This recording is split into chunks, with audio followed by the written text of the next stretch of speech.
Spoiler alert, I'm about to unravel the labyrinth of metafiction that is Stylish Transient, a novel. You know, because the whole thing is this multi-dimensional, multi-perspective, multi-narrator portrayal of this one character's journey through philosophical exploration and spiritual journey and adventure, and all told through these different perspectives and third persons within one person's and inside and out. And, you know, it's only through those reflections of one another and through that experience and that energy between us, between all of our threads of this mosaic.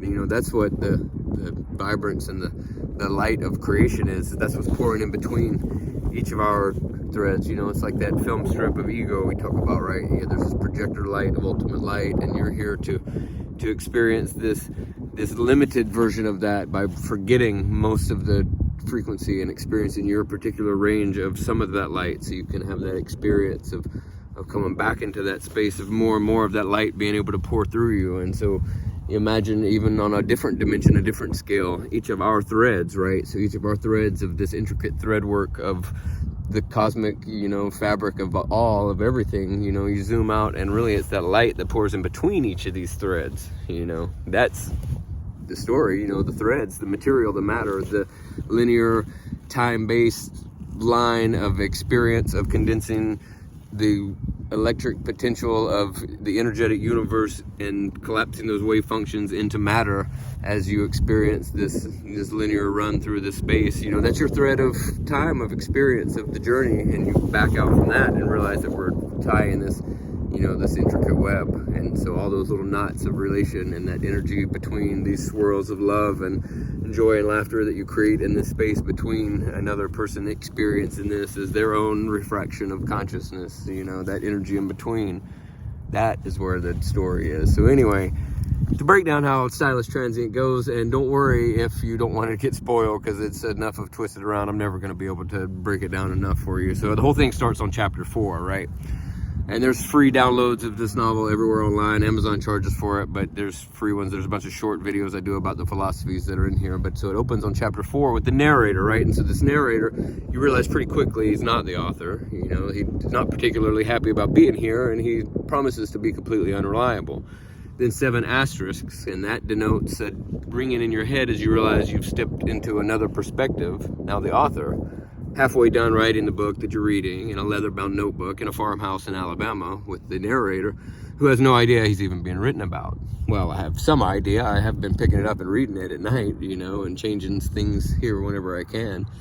And so with the narrator completely unaware, we have him open up the story, and he shows up to Unsheltered Earth, the earthbag house we built in South Dakota, season 2, right? And so he picks up the rock lady on the way out there. And so then he's narrating the thing, and of course he doesn't realize he's in the story. Well, I kind of do. That's why I've been messing with stuff. And so then he starts messing with stuff, and he decides that he's going to change the course of this card game, because of course I won, you know. And so he thinks he did, and then that disrupts the space-time of flow of things, and now all of a sudden the rock lady is able to come in as a narrator. And when she starts her leg of a conversation, it normally just continues on into infinity. And so the rock lady now, as we open up the second chapter, which is of course chapter 5, is within her first person perspective, instead of the third person where she had come in as the narrator previously. So now she's discussing from within Earth House season 2, in the Earth House where all these people were at. You know, she's discussing the first year of the Earth House, and conversation comes the winter before, when everyone gathered in Kentucky to do disaster relief.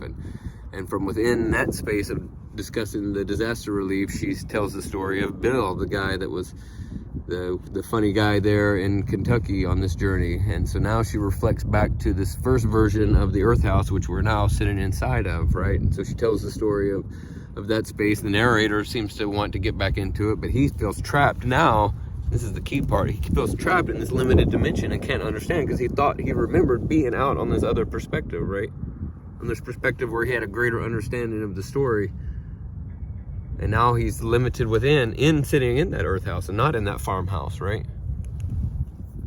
Now recounting back to the time whenever he carried me, DJ, the author, and the narrator took me and dropped me off in Minneapolis after all that George Floyd stuff, and we cooked out there. where then chapter 3, even I get twisted, which is labeled chapter 6, opens up with a completely new character, now JD, the inverse of DJ.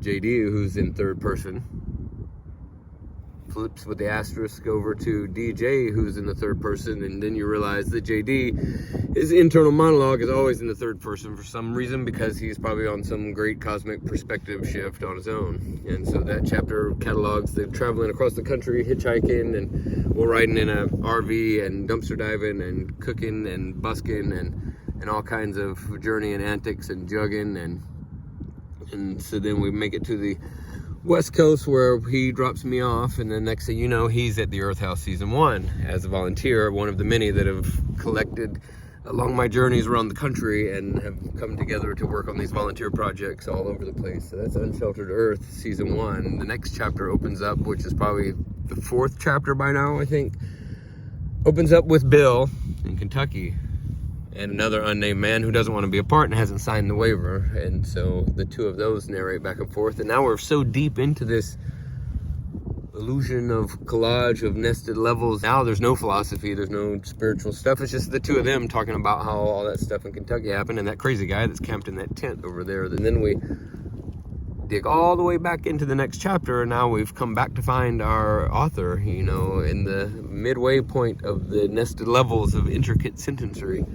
And so now our author is back out to the Earth House, the beginning of Season 1, in solitude, as the asterisks denote the perception shift to the previous summer after sacred ceremony on the Lakota reservation in the cook shack, with the crew of helpers that had hung around, and really just, off the wall spiritual humor and antics and circles and coffee and prayer and laughs. And so then your next chapter shifts into one of the helpers that would have been in that space that is known for his songmanship and witty antics. And so he discusses the secret ceremony from out there, which I try not to write too much about. I wrote some about in Uncaged Eden, but now I just kind of, I kind of allude to it. It's something that can't be captured in language, the English language especially. It's too finite and doesn't have the core concepts, but it can be portrayed in art and song and music, and so that's how this chapter shifts. And then we find ourselves back in the Earth House, the end of Season 2, where we now are wintering in the Earth House through the blizzard. And as we escape this blizzard in this space and narrowly escape freezing to death several times throughout this adventure and this journey, surviving by the wood stove and a frosted over outhouse, and then we find our final trek through the blizzard, and really it's hard to tell if they made it, the crew made it out to safety, or if now, as we approach the end of the story, we now turn the page to the title, to chapter 1. Chapter 1, hitchhiking the country from Sundance several years prior. Went hitchhiking to Colorado, where we learned how to build the earth houses years ago, to Albuquerque, to across the country, all the way to North Carolina, and the journey and the travelers and the rides and all this being read by a young man in jail, in county jail, during the time of COVID and lockdowns and double lockdown, until we arrive at yet another twisted turn of the book and find ourselves back at chapter 4. DJ's now PJ, and he's writing again. He's now in that very farmhouse in Alabama a year later, now putting together the entire finale of a book that he had written throughout the course of a journey, with an understanding not of what the end would be because he wasn't there, but he knew that as that writing would bring him to that space. And then, without even any words of his own, just those speaking of the relationships and lessons and philosophies throughout their journey, and those affected, and the light and vibrant spread into the world.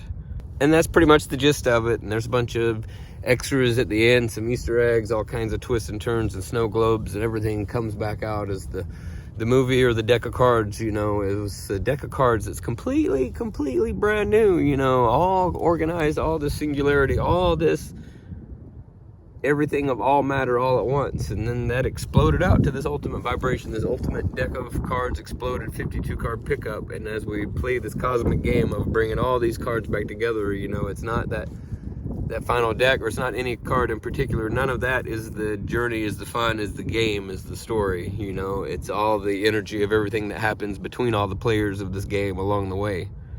Stylish Transient, there's free downloads all over. If you ordered them on Amazon, hardback or paperback, you probably could get it by Christmas. But you could just print it out, a PDF online or whatever if you want. There's a bunch of shorts I got on my channel about a lot of the philosophies. You know, we get into all kinds of spiritual stuff, social justice, activism, some worldview, some living without money, and a way to bring this vision to life. And that's what we're here doing, is collectively ushering in a new way to live on this earth in cosmic harmony. It's gonna be pretty rad. Check out Stylish Transient.